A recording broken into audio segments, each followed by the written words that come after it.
নর সুন্দর, তোর কি মিরকি ব্যায়াম উঠেছে নাকি? এরকম লাভ ফাল পারতেছিস কে?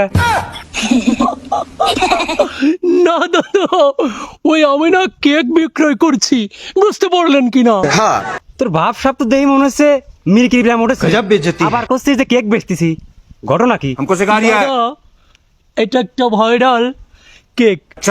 নানান প্রকার মশলাপাতি দিয়ে বানানো গোবরের কেক, দেখতে যেমন সুন্দর, খেতেও তেমন স্বাদ। ইস, দেবো নাকি আপনাকে দুই একটা পিস? সরা সরা, কি গন্ধ কি গন্ধ!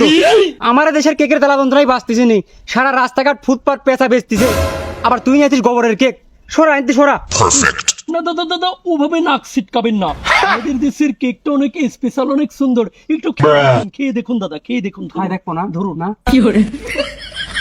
তোর বানানি কেক তুই খা শালা।